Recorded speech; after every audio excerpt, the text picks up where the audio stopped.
నా క్రయధనముకై రుధిరము కార్చితివి, ఫలవంతములైన తోటగా మార్చితివి.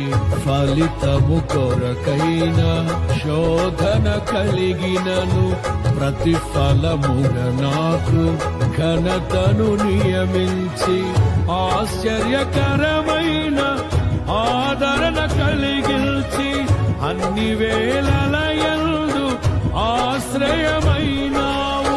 ఎంతగా కీర్తించిన నీ రుణమే నే తీర్చగలనా? ఇదే కదా నీలో పరవశం, మరువలేని తీయని జ్ఞాపకం. నూతనమైన కృపా